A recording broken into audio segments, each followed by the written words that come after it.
Et à 22h17, c'est l'heure de l'invité d'Europe Nuit, Pierre Devillenot. Vous recevez l'éditorialiste de Valeurs Actuelles et auteur de l'ouvrage Histoire de l'Élysée chez Tempus, François Dorcival. Bonsoir François Dorcival. Bonsoir Pierre. Merci d'être avec nous dans Europe Nuit. Dans un instant, nous parlerons de votre livre avec cette édition revue et augmentée chez Tempus, Histoire de l'Élysée. Mais d'abord, un mot sur la campagne que vous suivez en observateur chez Valeurs Actuelles. D'une manière très générale, qu'est-ce qu'elle vous inspire ?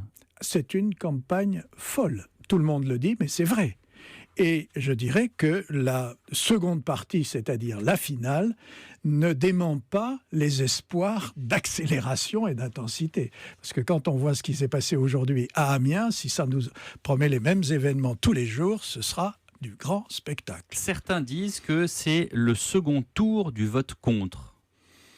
Qu'est-ce qu'on veut dire par là ? Qu'on va voter contre Marine Le Pen ou contre Emmanuel Macron ?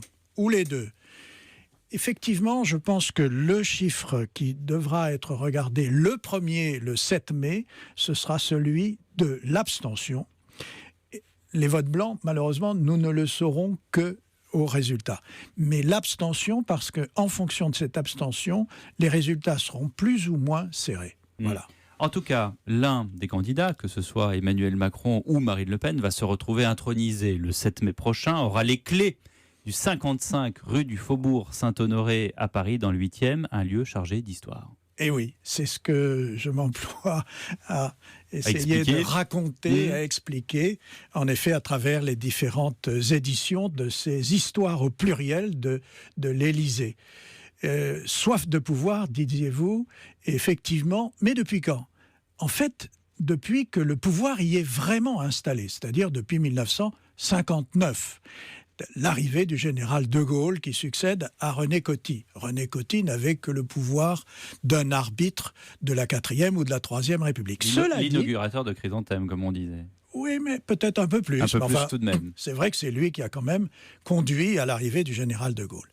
Mais une fois qu'on a dit ça, celui qui, pour la première fois, s'est vraiment installé à l'Élysée, en a fait un lieu de pouvoir, c'est Louis-Napoléon Bonaparte en 1848. Le neveu de l'empereur, qui en était lui-même déjà propriétaire. Mais enfin, c'est la Pompadour qui avait donné son lustre à ce bâtiment du Faubourg Saint-Honoré. Pourquoi a-t-on choisi ce lieu très précis ?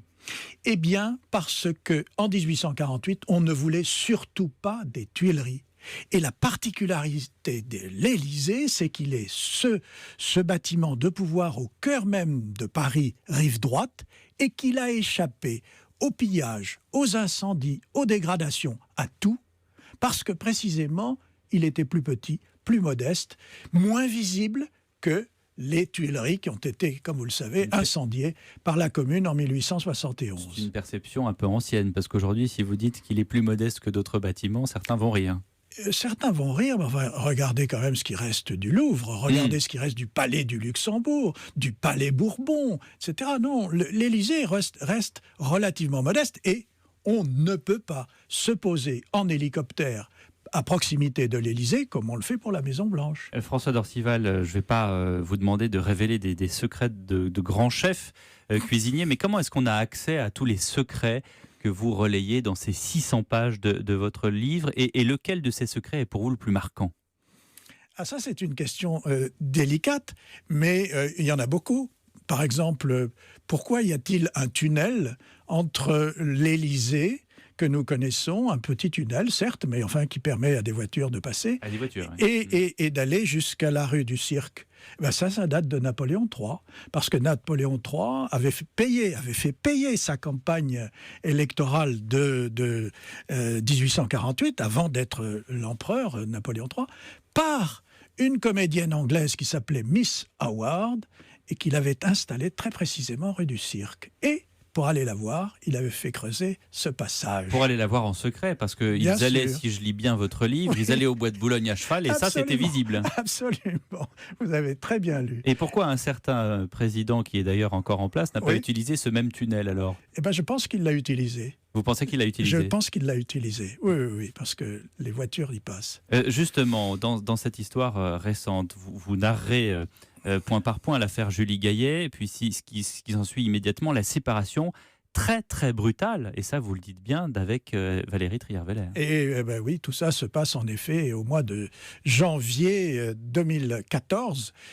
Et certainement, cela a marqué une rupture affective, une rupture psychologique et une rupture politique dans la poursuite du quinquennat de François Hollande. Il est certain qu'il a reçu là une véritable épreuve que naturellement il a masquée.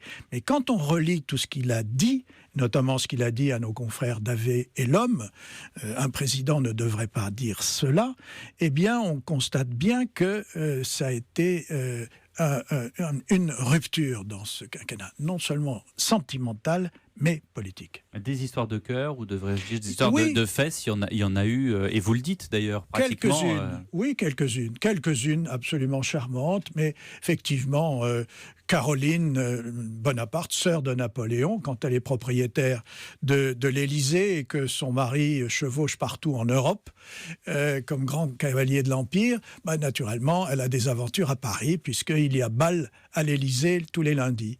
Et comme ça, au moins, on le sait que c'est le lundi. On ne peut pas se tromper de jour.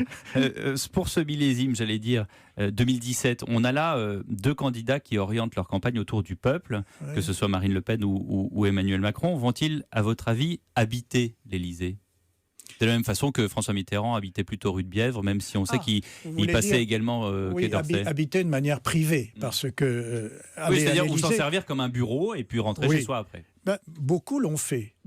Ceux qui ne l'ont vraiment pas fait sont le général de Gaulle et Jacques Chirac. Mais Georges Pompidou, on le sait très bien, il habitait l'île Saint-Louis, absolument. Et puis Valéry Giscard d'Estaing était chez lui dans ses appartements privés. François Mitterrand, vous l'avez rappelé.